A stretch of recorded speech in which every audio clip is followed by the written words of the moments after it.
ser una lentitud hipotiroidea, tics sostenidos, alteración en la marcha, catatonia. No voy a profundizar en los cinéticos, ya hemos visto. Notar que sepan bien las características del Parkinson, está bien, o la frecuencia de pacientes que hay. Ahora vamos a hablar de los trastornos hipercinéticos. ¿Ya?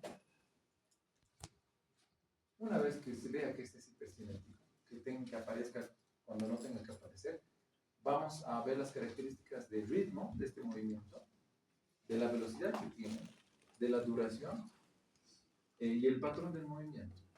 Aquí podemos detallar las características de qué tan repetitivo es, si es fluido, si es continuo, si es paroxístico, que quiere decir que aparece y desaparece, o si es diurno o nocturno. Y también hay características de si puede ser automático, voluntario, involuntario o semi-involuntario. Automático, que son comportamientos motores aprendidos, que se desarrollan sin la conciencia de realizarlos. Involuntarios, que aparecen de repente, como mioclonía. Semi-involuntarios, ¿creen que hay un movimiento anormal semi-involuntario? Creo que ya hemos hablado. Pues involuntario quiere decir que no aparece. Y voluntario es un movimiento anormal, pero que facilita, como los niños, los manierismos de los niños, por ejemplo. Pero un semi-involuntario, pueden imaginarlo, ¿no? Me han mencionado anteriormente, son los tics. El único movimiento anormal semi-involuntario son los tics. ¿Por qué? ¿Qué quiere decir? Que se puede evitar estos movimientos hasta cierto grado. Pero cuando le indicamos al niño que no haga, o a la persona que tiene, es como si se acumulara esa necesidad de realizarlos y al final lo realiza. Indican que es como una sensación de estornudar. Uno puede tener parcialmente la sensación de estornudar, pero está ahí, y luego termina llegando, a veces no llega, pero los tics es esa sensación de incomodidad que tiene. ¿Ya? Vamos a hablar hoy de dos trastornos hipercinéticos, la corea y la distonía. La corea es el movimiento involuntario. Este es el concepto. Ustedes en el examen, como tienen que saberlo, es así.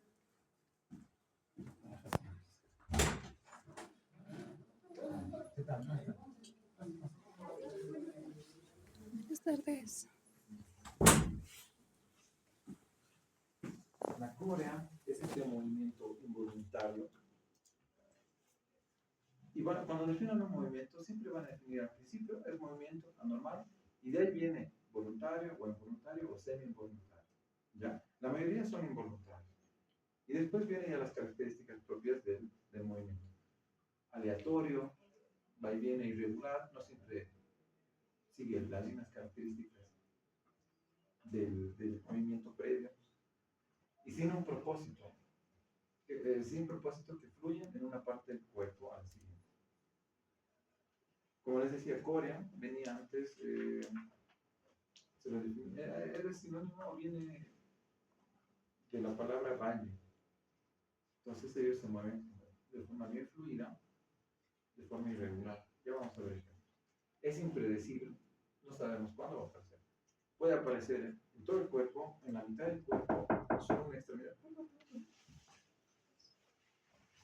La velocidad, intensidad y frecuencia de este movimiento puede variar. Buenas tardes. Inicialmente tiene una inquietud que pasa desapercibida. Hay movimientos que disfrazan los movimientos anormales. El paciente, al tener estos movimientos que son como coreicos, puede hacer como si se peinara, pero eso es para disimular que tiene ese movimiento anormal. Esos son paracinesias. Puede hacer cualquier movimiento, pero trata de disimular que no tiene ese movimiento. Y la impersistencia motora es característica. ¿Ya? Hay que diferenciar justamente cuando hablamos de corea, de balismo y artritosis. Ya les decía ayer, el balismo van a ser esos movimientos amplios de regiones proximales de las extremidades. a menudo descritos como balísticos, por eso de ahí viene su nombre, balísticos. Son como golpes súbitos, pero no tanto de la región distal, sino de músculos grandes, o de la pelvis, o de la cintura escapular.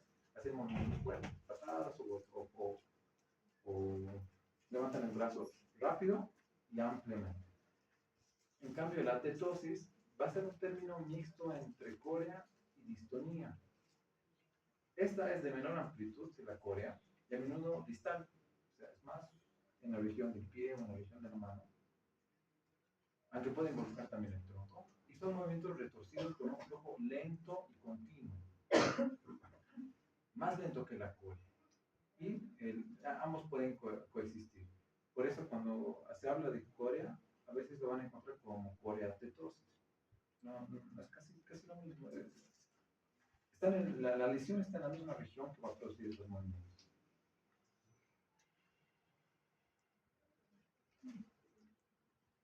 ¿Cómo es la incidencia? Bueno, es de acuerdo a la región en la que estemos hablando, pero puede ocurrir a cualquier edad. En los jóvenes las más comunes son infecciones, TECs o causas inflamatorias. En los adultos mayores puede ser por accidentes cerebrovasculares. Y la más conocida, la corea de Huntington, suele presentarse entre la cuarta y quinta década de la vida. ¿Conocen la corea de Huntington? ¿No han escuchado alguna vez? ¿Alguna vez aunque se han mencionado? Lo han visto en una película, en Doctor House, ¿no? Es la corea hereditaria más conocida, por eso tiene un nombre. Y es curioso cómo se les ponen los nombres, o sea, enfermedad de Alzheimer, enfermedad de Parkinson, corea de Huntington. Es porque cumple características no solo motoras, sino sería la corea hereditaria, digamos, sino también cumple características cognitivas y psiquiátricas. Entonces, para juntar todo eso le ponen un epónimo, y es más fácil de recordar. Como el Parkinson, que es una combinación de todo, y el Alzheimer igual. Por eso esas enfermedades siguen con esos nombres. Hablando solamente de coreas, podemos hablar que puede estar adquirida, como les decía, puede ser una corea vascular, secundario o un accidente cerebrovascular, en regiones que se encargan del control fino, como hemos hablado de los ganglios basales, que es al lado contralateral, es igual que el AVC, le dan una región del cerebro y los síntomas vienen del otro lado del cuerpo. La corea de Sydenham, esto viene por fiebre reumática. ¿Saben qué es la fiebre reumática? Antes tenía muchas infecciones en niños de causa bacteriana estreptocócica. Y hay unos criterios que nos indican que es una infección sistémica. ¿Ya? Entre esos criterios está la corea de Sydenham, que puede dar inflamación en las articulaciones, soplos en el corazón. También puede darse estos movimientos coréicos. El niño puede estar con corea. Y si se daba en niños, lo más probable que era por una fiebre reumática. Por eso yo creo que ahora, por más de que no estén los criterios, si ustedes van a lugares alejados, en las provincias, o alejados de la ciudad, a todo niño con infección, con fiebre y con un cuadro infeccioso, les ponen ya directamente antibióticos.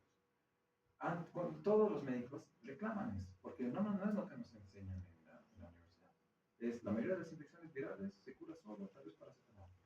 Pero yo creo que para evitar ese riesgo de hacer un examen físico incompleto al niño y pasar de alto una faringitis estreptocócica, me dan más antibióticos. Yo creo que empíricamente los médicos como que han aprendido eso. Uno ya ve después. Un PANDAS, que es un trastorno neuropsiquiátrico autoinmune. Farmacológicos, hay medicamentos que producen. ¿Saben qué son los neurolépticos? No. Sus otros nombres son los. Están en psiquiatría.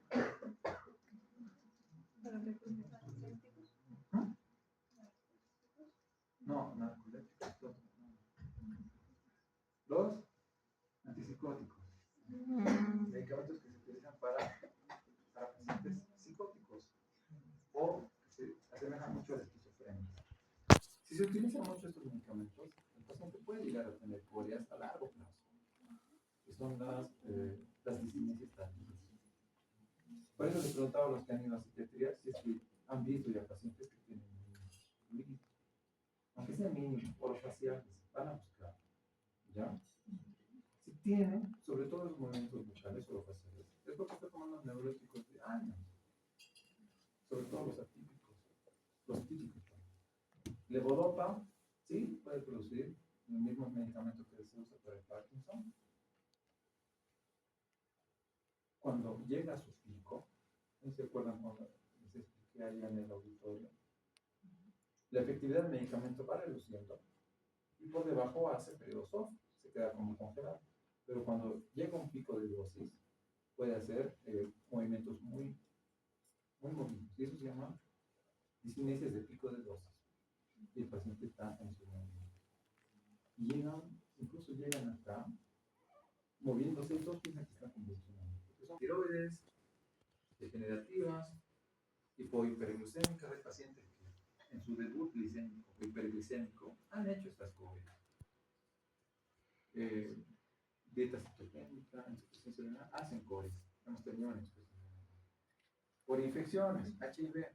No directamente el HIV, pero el HIV, como baja todas las defensas, aprovechan otros microorganismos para infectar todo el cuerpo.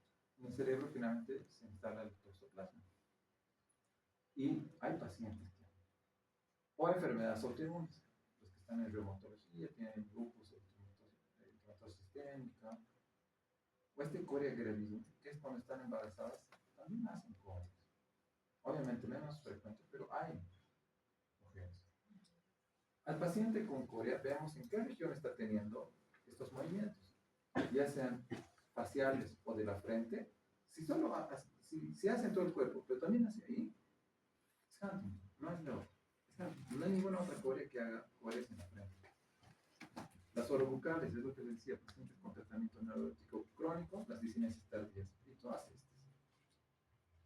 Hemicorea, cuando ven una hemi, solamente la mitad, piensen que la lesión está arriba contra lateral. Por eso hay accidentes vasculares, hiperglicemias, no cetóxicas, todas estas. Nos guía mucho. ¿Cómo hacemos el algoritmo? Al paciente primero buscamos si, hay si tiene antecedentes familiares, o hermanos, o papás o abuelos, y también buscamos causas tratables, con un estudio de neuroimagen y laboratorio. Si sale normal, ya recién pensamos de que puede ser que tenga algún patrón hereditario, autosómico dominante, autosómico recesivo, o estos más raros. Esto para mostrar, esto es el programa más simple que traemos. Porque estos son tablas y programas, y cada autor tiene su programa, entonces pero vamos a ver.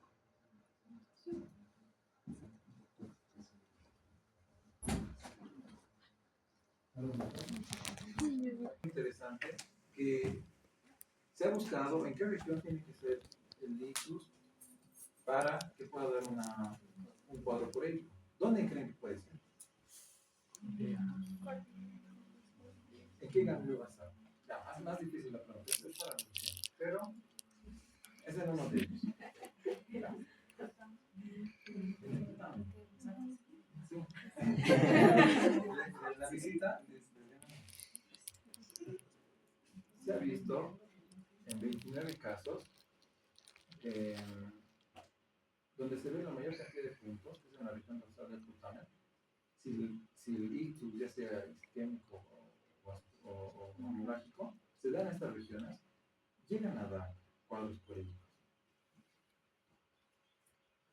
Y ellos tienen mucha relación con el sistema directo e indirecto del movimiento que hemos visto. Aquí tenemos un paciente que tuvo una AVC, justamente, estaba internado desde 2020, si no me equivoco. Esa es la core.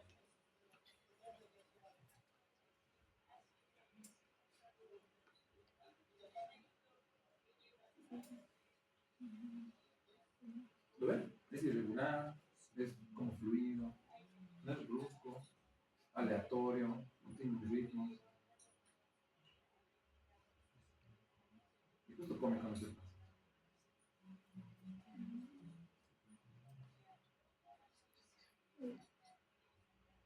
Incluso puede que utilice algo en la boca, en la lengua, incluso hacer para. Aquí lo hacemos caminar antes de la pandemia.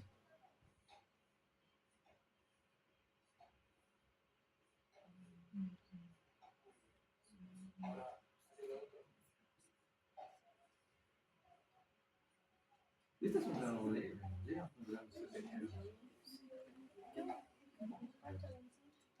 ¿Han visto a alguien así? Ah, perfecto. ¿Sí? En la calle. En la calle ves mil cosas. Y es como, ¿qué tendrá? Yo creo que los movimientos anormales, lo único que ustedes pueden decir, hasta les vamos a dar esto, solamente viendo. Es como ese ojo clínico de detector. Pero en la calle ves de todo. Hay marchas que el traumato de la cadera, crónicas, movimientos anormales. Y van a ir viendo lo que es familiar, la grabación. Pero si ustedes se dan cuenta, aquí hay una lesión ocupativa causante de contraste en la resonancia magnética. Y el paciente está así, en infectología. Él tiene inmunodeficiencia secundaria HIV y también tiene su toxicidad. Cuando ha vuelto el día siguiente ya no tenía sus movimientos. Es como si hubiera debutado con eso y el cuerpo se reajusta y ya no presenta. Pero el primer día llegan a tener sus movimientos. Y es una corea por infecciones de etiología infecciosa. Acá, en neurología, entre el 18 y el 23 hemos hecho la revisión de todos los pacientes que se han internado por coreas. Si dan cuenta, son bien poquitos. ¿Cuántos son? 5, 8, 9. Por ABC han sido 3. Han tenido un ABC. El abuelito que han visto, él tenía corea. Tenía ABC, perdón. HIV, el paciente del toxoplasma, cuando está transferido acá, bueno, tenía hiperglicemias no cetóxicas. No le pude grabar a una señora que tenía era un debut, sus glicemias elevadas altísimo y estaba todo el cuerpo. Era súper difícil de controlar. Una corea de Huntington también se internó. Ahora se han internado este año unas 2. Hay que comentar esto. Y no define. No hemos encontrado una causa. Este es un paciente con corea de Huntington.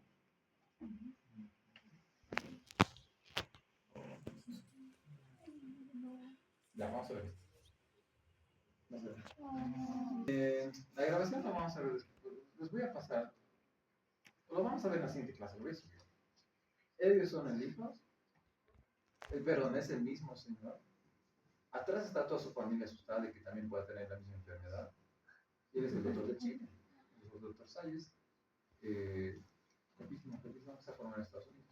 Y él es el papá del señor, que está mucho más afectado. Entonces, esta familia sí tiene un componente hereditario muy marcado.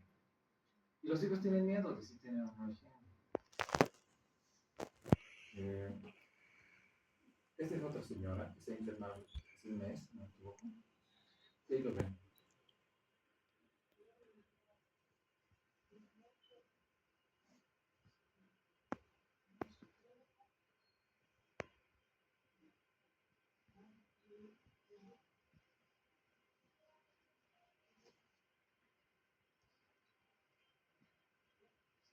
¿Qué tal? Bien. ¿Qué tal? Bien.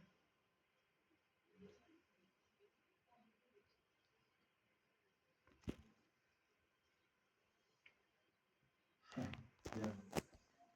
No hay problema. Está bien. Ok, andamos.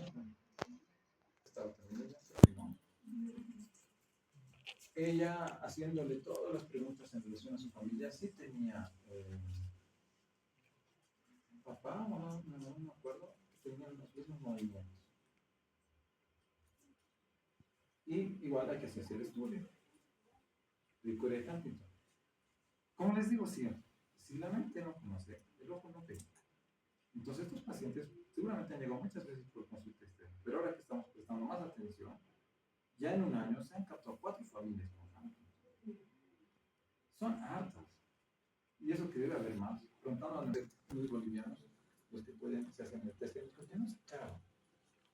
relaciona. Es el mismo precio más o menos a lo que se encuentra afuera, pero mi volumen es mucho para los pacientes.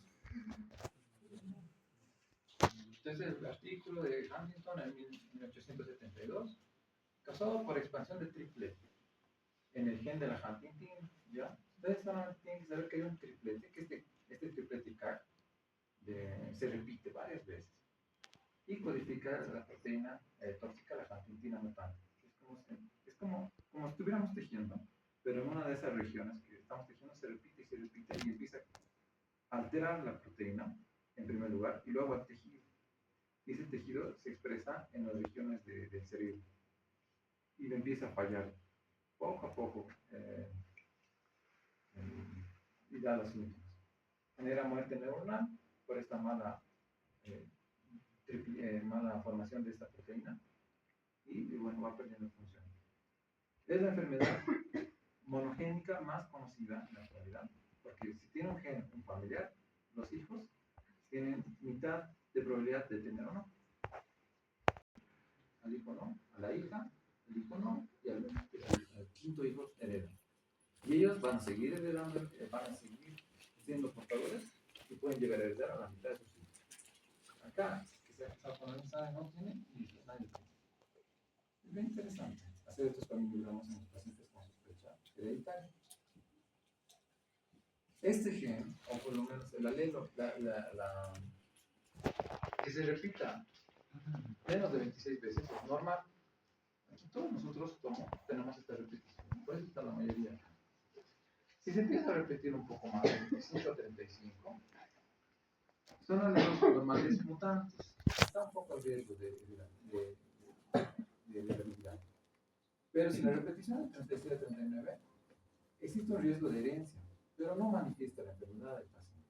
Ahora, si se repite más de 40 veces, ya se sabe que se va a presentar la cura.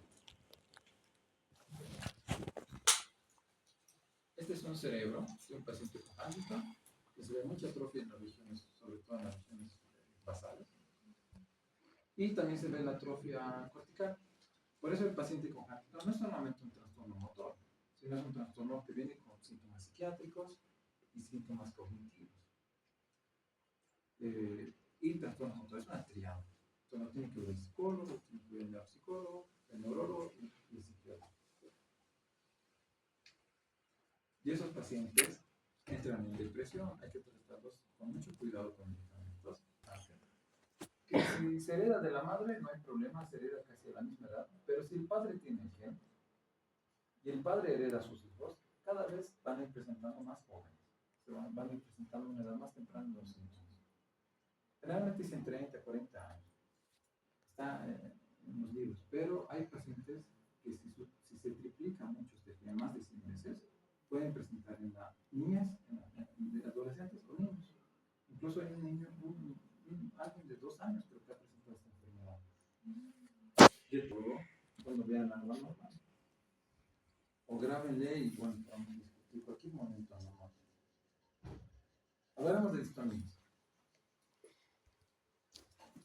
La distonía va a ser el trastorno de movimiento caracterizado por la contracción de un grupo muscular de forma sostenida, intermitente, que lleva a una postura anormal.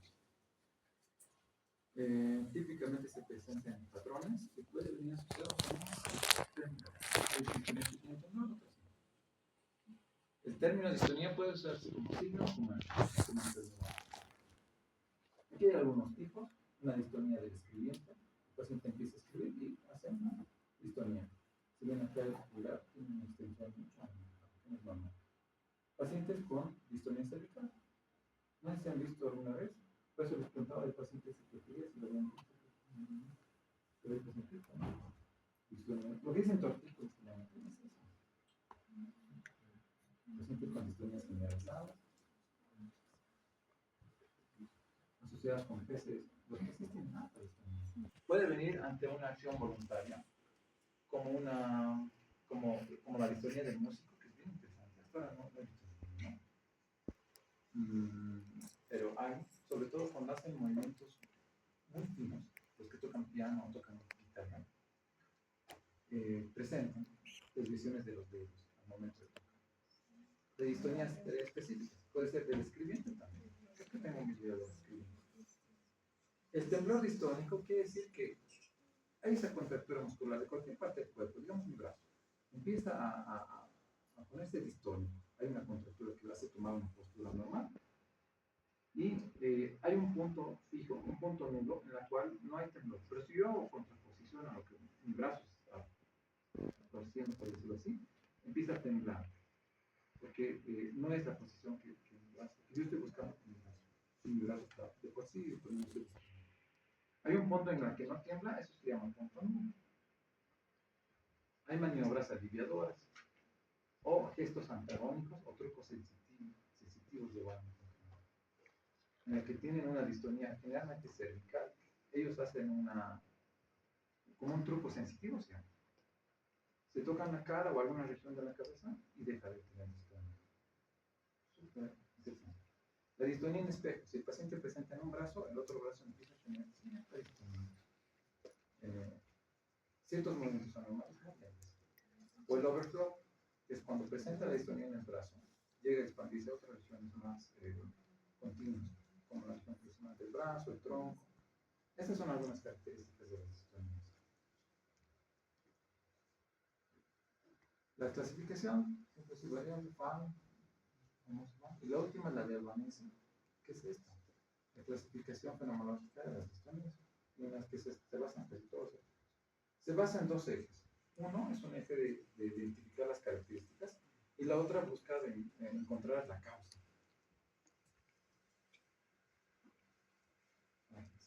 El eje 1 son las características clínicas. La edad de inicio puede ser una edad de la primera infancia, la niñez, la adolescencia, edades adultez temprana, adultez media o adultez tardía. La distribución del cuerpo puede ser focal, si solamente ocupa o la cabeza o el brazo. Segmentaria, si ocupa dos segmentos focales. Multifocal, si ocupa varias regiones que no son continuas. O generalizada. O la hemidistonía también. Si se produce en el primer año, lo más frecuente es que sea de causa metabólica hereditaria. Si se presenta de 2 a 6 años, como vamos a ver el siguiente semestre, es de causa una especie. Si es de 6 a 14 años, puede surgir, esto es interesante, hay distonías que responden al levodopa. Y con eso se tratan. O si es una distonía focal, esporádica, por ejemplo, de la columna del cuello, que es generalmente en la edad adulta media. Y algunas características, si es aislada o combinada como les decía. Y la causa. Si es degenerativo, es progresivo, de alguna otra cosa, o es estructural, tras una lesión. Si es hereditario, si sigue algún patrón de lo que hemos visto, o si es adquirida, si es secundaria a alguna de estas noces. Un TEC, una injuria perinatal, como una hipoxia, síndrome hipóxico cerebral, una infección, medicamentos, o incluso de distonías psicogénicas. Aquí, lo que ustedes conocen, siempre se habla de las dos psicosis. Pero se puede dividir si es del cuello para arriba, como colis, perdón, del cuello para abajo es colis, y de la mitad del cuello para arriba es capio. Y ahí se puede indicar las características que presenta. Si se desvía hacia un lado es laterocapo, si se desvía desde el cuello es laterocolis, y así todos los nombres. O si hay un desplazamiento, como bailaba el Evo, es desplazamiento lateral.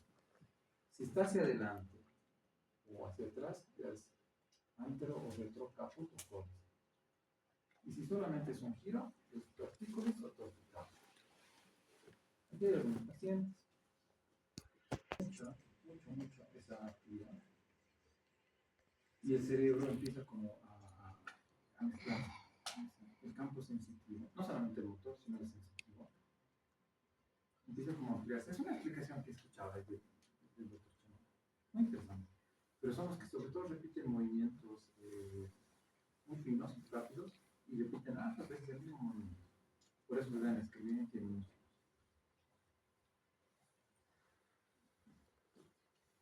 igual se le puede poner toxina, pero es un poco más. Esta es la clase, sí.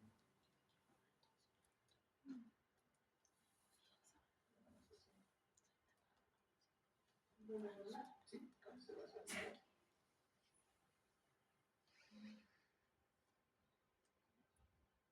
¿Las tiene? Ok, no se preocupen. A veces le vence, sí. Ya. Ahora la pierna, estiremos esta pierna. No se preocupe, estiremos así. Y ahí se mantiene dura, ¿no? Sí. Ok, a ver, tratemos de doblar ahora. Entonces, vemos las características clínicas de la distonía. Vemos si viene sola o viene combinada. Vemos sus antecedentes, su identidad, distribución del cuerpo y vemos el curso temporal. De ahí definimos el síndrome distónico y ahí ya tratamos de diagnosticar en el laboratorio. Llegamos al diagnóstico y si no tiene, bueno, buscamos la función. Hay pseudodistonías, cuadros que parecen distonías pero no son. ¿Qué características nos hace pensar en ellas? Que tengan un inicio abrupto, cambio de las características de la distonía en el tiempo, movimientos que no caben en patrones conocidos, se acompañan por otros movimientos como marcha extraña, astasia, vacia, mejoría con la distractibilidad. Algunas pseudodistonías que se pueden encontrar en emergencias, por ejemplo, en los niños generalmente se da esto cuando hay una subluxación de la primera cervical y la segunda, y el niño llega así, no hay que confundir con esto. Hay que pedir una radiografía o una tomografía, y ahí se observa la subluxación.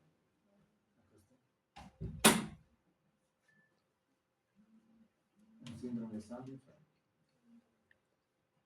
el tétanos, hay videos, pero no puse, en las cuales parecen distonías generalizadas, súper fuertes, pero en realidad es tétanos. Procesos inflamatorios en el cuello. Cuando hay irritación en esta región, estimula, irrita la región muscular y el paciente empieza a tener. Este es un paciente con una risa sardónica de tétanos. Y bueno, esta es la foto anterior por este proceso inflamatorio. Y no voy a entrar a las distonías funcionales, solamente las mencionar. Hay pacientes que no simulan, pero su distonía no sigue ningún patrón conocido. Como decía, puede ser distraíble, pero no tiene causa neurológica. Son como estos trastornos funcionales que puede haber. Temblor funcional, parecias funcionales, que ya es un ámbito en el que con psicología y psiquiatría hay que ver. Y son bien difíciles de reconocer. Si la distonía nomás es un poco difícil, las distonías funcionales son. La forma en la que se abarca el tratamiento es de acuerdo si es focal, si es generalizada, si es combinada. Como les decía, las focales principalmente la toxina botulínica a los músculos con mucha contracción y mejor. Si es generalizado, primero intentar con medicamentos o si no con tratamientos quirúrgicos. Y bueno, para acabar, el asesoramiento que se le tiene que hacer al paciente, porque no solamente viene con control del movimiento, viene con un componente ya de ansiedad, de estrés, viene el paciente. Terapia física, que no solamente fisioterapia hace, sino también terapia ocupacional. Tiene mucho trabajo. Y ustedes van a ver, han venido pacientes de fisiatría, consulta con espasticidad. No les desviste, pero les hacen quitar que se vea bien y es distonía. Y tienen otro tratamiento. Y eran valorados por fisiatría. Entonces, ustedes ya conociendo, siempre esté la duda y presente que puede ser o no puede ser. Y los medicamentos, y ya lo estamos en los neurólogos. Y eso es para acabar. De la primera clase que les mencionaba, de Charcot, como hablaba frente a otros neurólogos muy famosos, sobre el problema de la histeria,